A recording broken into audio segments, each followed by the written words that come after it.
Good evening, student. Today we are going to learn what is goodwill. As you know, the chapter number 2 in your partnership book, the name of the chapter is change in profit sharing ratio. In the chapter we will learn the majority of the parts covers the goodwill. First of all, we would like to know what is goodwill. देखिए, I have written here, goodwill is the benefit of advantage of good name, reputation in connection of business. Goodwill है क्या? Goodwill is the benefit, वो benefit है, मतलब वो लाभ है of advantage of good name, जो आपके good name का, आपके firm के good name का जो लाभ आपको मिलता है वो goodwill है. Reputation, आपके जो रेपुटेशन मार्केट में बनी होती है उसकी बेनिफिट है. इन कनेक्शन ऑफ बिजनेस के कनेक्शन में, यानी कि मेरी रेपुटेशन मार्केट में है, इन कनेक्शन ऑफ बिजनेस की बात कर रहा है.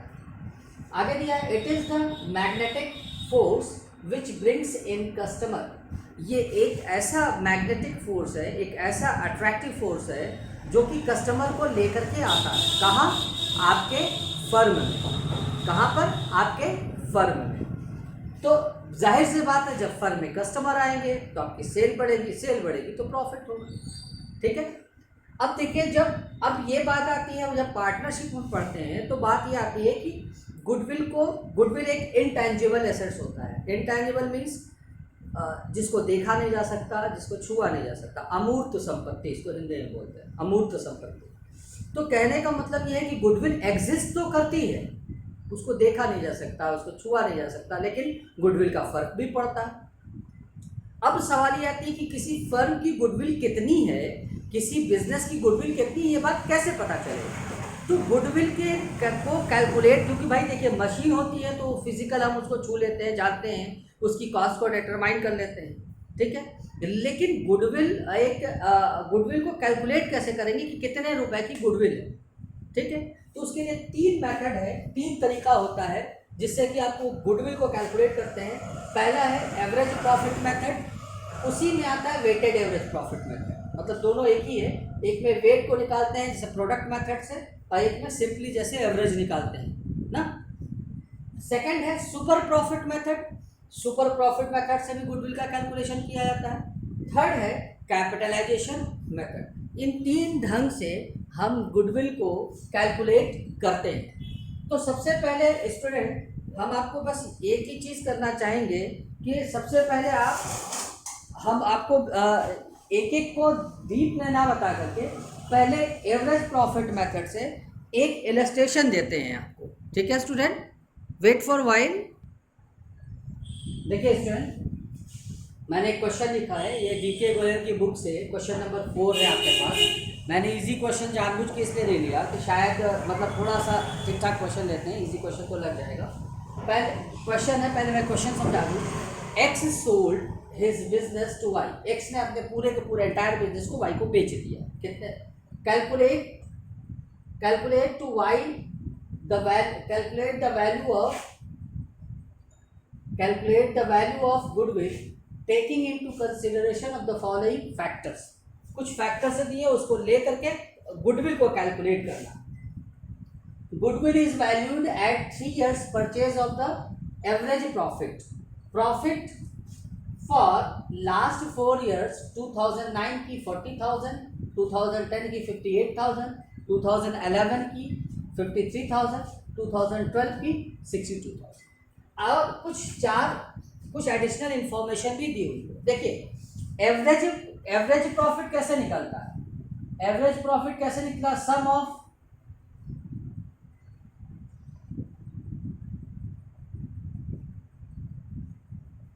Profit upon number of year.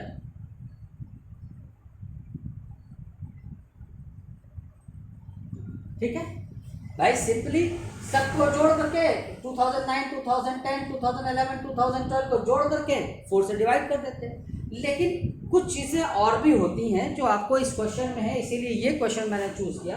देखिए दिया है एबनॉर्मल, पहले एक कंडीशन ये दे दिया, दूसरा दिया है abnormal loss of ₹2,000 due to theft reduced profit for 2009.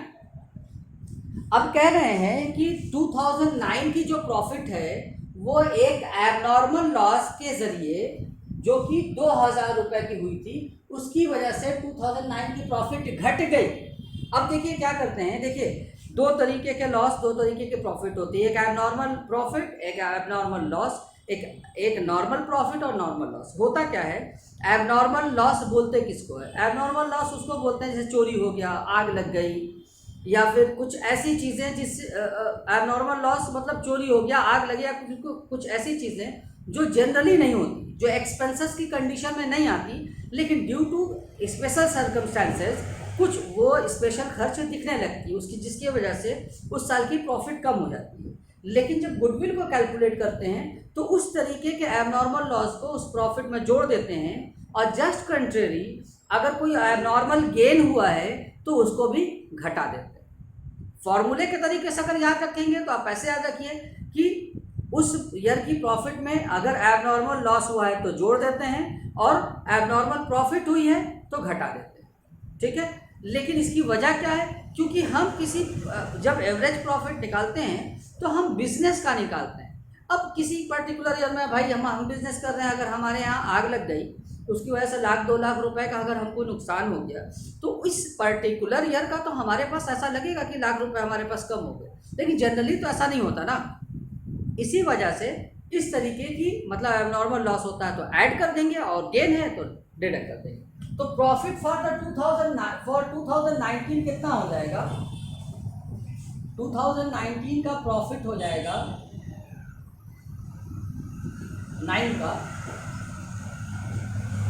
40,000, ठीक है, ये दिया है, और प्लस ये वाला जोड़ देंगे 2000 एबनॉर्मल लॉस, तो हो जाएगा 42,000। अब देखिए 2010 का कितना होगा, 2010 के बारे में क्या दिया है, a lottery profit of ₹5,000 was received during the year 2011 which was included in that year's profit। अब 5,000 रुपए की एक ऐसी प्रॉफिट है जो लॉटरी प्रॉफिट है। अब ये बताइए, हमने कहा बिजनेस प्रॉफिट लेते हैं, अब बिजनेस जिस चीज़ का हम करते हैं उसमें लॉटरी तो कोई हर साल तो लगती, लॉटरी मेरा बिजनेस तो है नहीं, हर साल तो हमें लॉटरी लगेगी नहीं, तो ये गेन तो हुआ है 2010 का, लेकिन एबनॉर्मल गेन है तो इसको घटा देंगे कि किसमें से 58,000 है 2010 का, 58,000 में से घटा देंगे कितना, 5,000 है, दैट इज 53,000, ठीक है स्टूडेंट। फिर फोर्थ पॉइंट दिया है,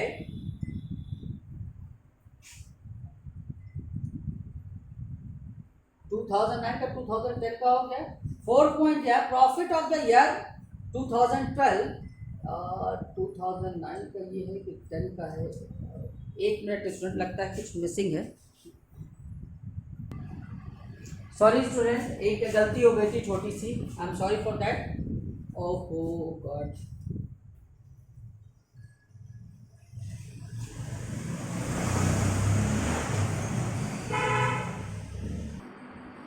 लाइट चली गई। तो स्टूडेंट देखिए क्वेश्चन नंबर, जो ये पहला पॉइंट है और ये दूसरा है, तीसरा वाला मैं भूल गया था, मतलब उतारना ही भूल गया, तब मुझे याद आया, ये कि यहाँ पे तीसरा है, तीसरा पॉइंट है profit for the year 2010 include abnormal profit of ₹4,000। तो एबनॉर्मल प्रॉफिट उसमें कह रहे हैं 2010 में 4,000 रुपये एबनॉर्मल प्रॉफिट शामिल है।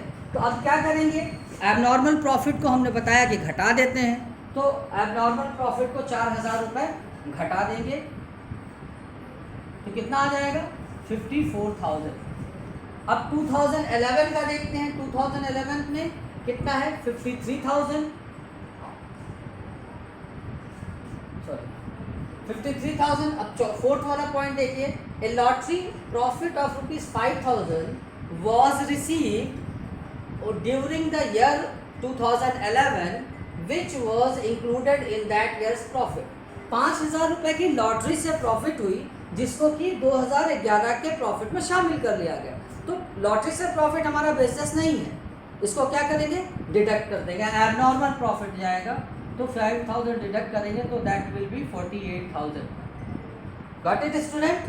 फिर फिफ्थ वाला पॉइंट है profits of the year 2012 were reduced by rupees 10,000 on such a machinery which was destroyed by fire during the year.